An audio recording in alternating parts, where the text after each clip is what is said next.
Olá, você está no canal Bem-vindo ao Fim dos Tempos, um canal preparado para você que deseja aprender mais sobre a Palavra de Deus. No vídeo de hoje eu quero falar um pouquinho sobre uma coisa que tem acontecido no mundo cristão nos últimos tempos e que tem prejudicado bastante também o entendimento com relação à Palavra de Deus e aquilo que ela nos traz. A gente tem visto, muitas igrejas se apropriarem ali de algumas imagens, alguns símbolos, algumas figuras do Antigo Testamento, principalmente associados ao povo de Israel, ao antigo Israel, para, por meio desses símbolos, essas imagens, então, buscar atribuir a eles agora, no presente, então, um poder, uma presença de Deus que muitas vezes não é verdadeira. Então eu gostaria de falar um pouco com você nesse vídeo sobre isso. Por que a gente vai falar sobre esse tema? Porque já é algo corrente no mundo cristão, o pensamento de muitos, de que aquilo que está no Antigo Testamento tem talvez no máximo um valor histórico, mas muito pouco um valor teológico, muito pouco um valor como palavra de Deus para nós nos últimos dias. E Paulo, quando ele fala sobre a palavra de Deus, lá em 2 Timóteo 3,16, eu quero ler com vocês, ele fala sobre a palavra de Deus, mas ele traz para nós aqui palavras que nos ajudam a esclarecer qual o propósito e o plano de Deus para a Escritura, para a palavra dele. Ele diz assim, lá no verso 16 do capítulo 2 de 2 Timóteo, toda a Escritura é inspirada por Deus e útil para o ensino, para a repreensão, para a correção, para a educação na justiça, a fim de que o homem de Deus seja perfeito e perfeitamente habilitado para toda boa obra.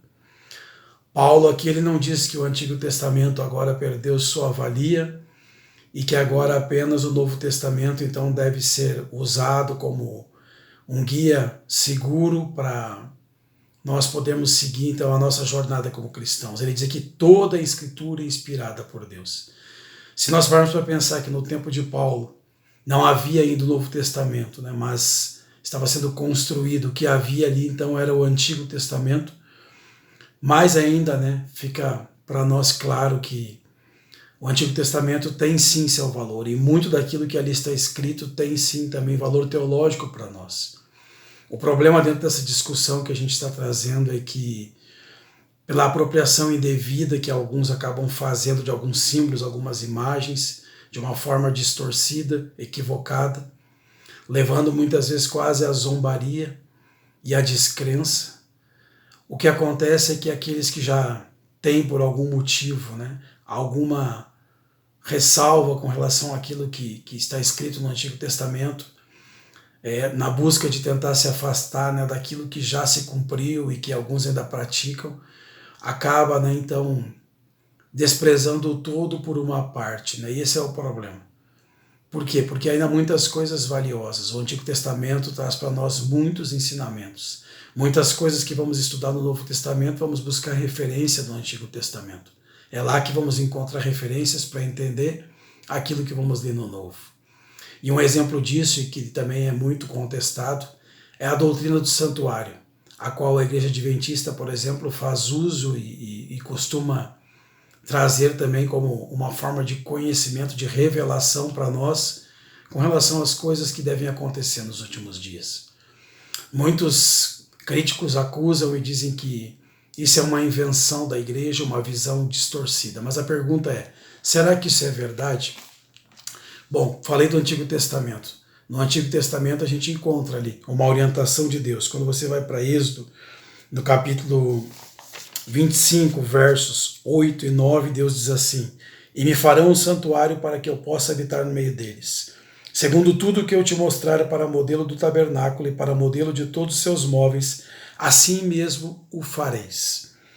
Então aqui nós vemos Deus dando uma ordem, e ele diz ali que conforme um modelo que seria mostrado então a Moisés, agora eles deveriam construir então esse santuário.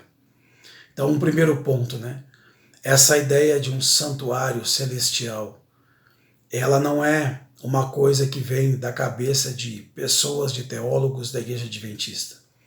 Mas o próprio texto aqui diz que Deus apresenta um modelo para que Moisés possa, então, agora fazer ali a construção desse santuário. Então, Moisés não fez esse santuário, né, baseado em alguma coisa que veio da própria mente dele, senão daquilo que Deus mostrou como um modelo. Então, havia um modelo ao qual eles deveriam copiar. Um segundo ponto é que esse santuário tinha um propósito redentivo, mas também pedagógico. É ensinar ao povo o plano da salvação. Esse plano que deveria ser compartilhado, ensinado às outras nações, assim como muitas outras coisas, que Israel também, como testemunha de Deus, deveria ensinar às outras nações. Mas quando a gente vai para o Novo Testamento, a gente encontra ali, principalmente, né, no livro de Hebreus e também no livro do Apocalipse, alguns textos que apontam para essa obra que tem sido realizada por Cristo no santuário celestial.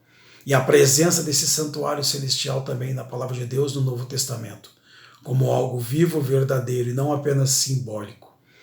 Quando a gente lê, por exemplo, Hebreus 8:2, Hebreus 9:9, Hebreus 9:23 e 24, Apocalipse 14:17, 11:15, 16:17, 15:5 e o verso 8, Apocalipse 7:15, nós encontramos ali várias referências, então, ao santuário celestial. E eu quero ler com vocês um texto que está no livro de Hebreus, que também nos ajuda então a entender, a elucidar um pouco ali aquilo que estamos falando aqui. Aqui tem dois textos que eu quero ler com vocês, né? Hebreus 8, verso 1 e 2, que diz: Ora, o essencial das coisas que temos dito é que possuímos tal sumo sacerdote, que se assentou à destra do trono da majestade nos céus, como ministro do santuário e do verdadeiro tabernáculo que o Senhor erigiu, não o homem. Então aqui temos um texto que diz que há assim no céu um santuário, onde Cristo está lá agora. E esse santuário foi feito por Deus e não pelos homens. Mas há um outro texto que eu gostaria de ler com vocês também, que está aqui no livro de Hebreus, para que nós possamos refletir sobre ele também. É importante que a gente deixe que a própria palavra de Deus, ela então fale conosco neste momento, né?